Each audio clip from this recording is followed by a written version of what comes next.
یہ طریق جو ہے سلوک کا، اللہ تعالیٰ تبارک و تعالیٰ کے راستے میں چلنے کا،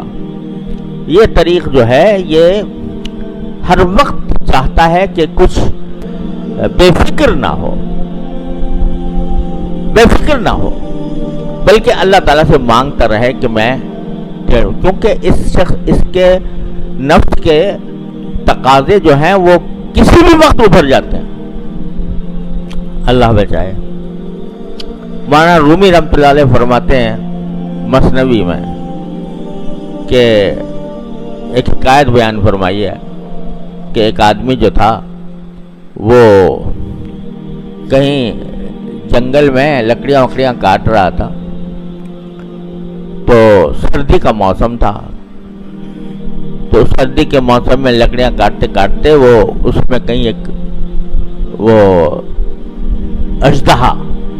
سانپ وہ نکل آیا، لیکن دیکھا کہ بالکل مردہ ہے، تو لکڑی میں لپٹا ہوا تھا، انہوں نے کہا چلو مردہ تو ہے ہی، اٹھا کے لے گیا اپنے گھر میں، تو لے کے ڈال دیا،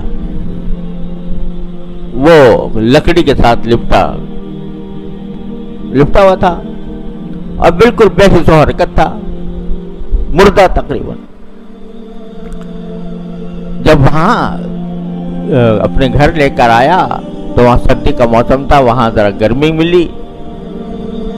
ملی، تو کچھ دنوں کے بعد اس میں حرکت پیدا ہو گئی اور وہ جیسے مردے سے زندہ ہو جاتا ہے اس طرح ہو گیا۔ اب وہ جو ہے اور اس نے کسی کو ڈس لیا جا کے، تو حضرت مولانا رومی رحمۃ اللہ علیہ فرماتے ہیں کہ انسان کا جو نفس ہے یہ تربیت کے بعد، مشق کے بعد ہو تو جاتا ہے کہ ایسا ہے جیسے کہ مردہ، لیکن جہاں اس کو کوئی موقع ملتا ہے غلط خواہشات پیدا کرنے کا تو یہ پھر زندہ ہو جاتا ہے۔ تو مولانا فرماتے ہیں نفس اجدر ہاست او کے مرداست، نفس اجدر ہاست او کے مرداست از غم بے آلتی افسرداست، کہ جو نفس ہے ہمارا یہ تو ایک اژدہا ہے، یہ اژدہا جو ہے یہ مرا کہاں ہے،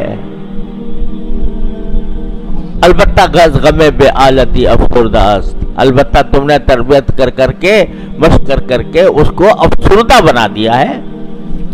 لیکن وہ موجود ہے۔ اس واسطے کسی بھی وقت اللہ بچائے انسان کا دماغ پلٹ سکتا ہے، کسی وقت بھی اس کے اندر ٹیڑھ پیدا ہو سکتی ہے، اس لیے دعا سکھائی گئی کہ اے اللہ ہمارے دلوں میں ٹیڑھ پیدا نہ فرما۔ یا ذرا ہر شخص اپنے دل کو ٹٹول کر دیکھ لے، کتنا ہی اللہ نے اس کو عبادت کی توفیق دی ہو، کتنا ہی اس کو تدین عطا فرمایا ہو، کتنا وہ اپنے آپ کو گناہوں سے بچانے کی کوشش کرتا رہا ہو، لیکن ہر شخص اپنے دل کو ٹٹول کے دیکھ لے کہ کبھی نہ کبھی دل میں غلط خیالات آتے ہیں، برے خیالات آتے ہیں، اور وہ خیالات کبھی ارادے کی حد تک پہنچتے ہیں، کبھی صرف خواہش اور تمنا کی حد تک رہتے ہیں، کبھی ارادے تک بھی پہنچ جاتے ہیں، اللہ بچائے۔ اگر آدمی کی صحبت ٹھیک نہ ہو، اگر اس کا ماحول سازگار نہ ہو، تو یہ جو دل میں خواہشیں اور جذبات یا امنگیں یا تمنائیں پیدا ہو رہی ہیں، اگر ذرا اس کو ماحول دوسرا ملے تو آدمی بھٹک کے کہیں سے کہیں جا سکتا ہے۔ تو جب کبھی دل میں کسی گناہ کا خیال پیدا ہوتا ہو، ارادہ پیدا ہوتا ہو، خواہش پیدا ہوتی ہو، تو فوراً اللہ تعالیٰ کی طرف رجوع کر کے کہہ لو ربنا لا تزغ قلوبنا بعد اذ ہدیتنا۔ ایک آدمی ایک ایسے ماحول میں جا رہا ہے کہ جہاں اس کو اندیشہ ہے کہ میری نگاہ بھٹک جائے گی یا میرے دل خراب ہوگا یا مجھ سے کوئی غلط کام ہونے کا اندیشہ ہے، تو جانے سے پہلے اور راستے میں یہ دعا کرتا جائے، ربنا لا تزغ قلوبنا بعد اذ ہدیتنا وہب لنا من لدنک رحمۃ۔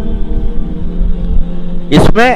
اللہ تبارک و تعالیٰ کی ایک تو حمد بھی ہے کہ اللہ آپ نے اپنے فضل و کرم سے ہمیں ہدایت دے دی ہے،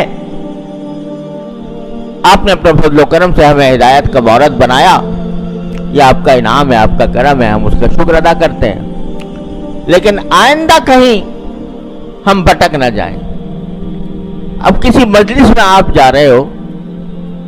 اندیشہ ہے کہ یہاں مجلس میں جائیں گے تو غیبتیں ہوں گی، غیبت کی مجلس ہوگی، دوسروں کا ذکر آئے گا، اس کو برا بھلا کہا جائے گا،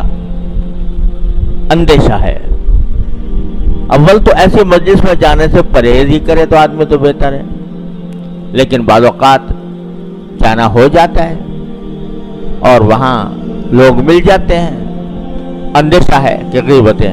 ہو رہی ہوں گی یا ہوں گی، تو مانگ لو اللہ تعالیٰ سے، یا اللہ میں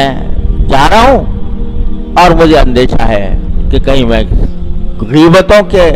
گناہ میں مبتلا نہ ہو جاؤں، اے اللہ میرے دل کی حفاظت فرمائیے، مجھے ٹیڑھ سے محفوظ رکھیے۔ یہ دعا مانگتے رہو۔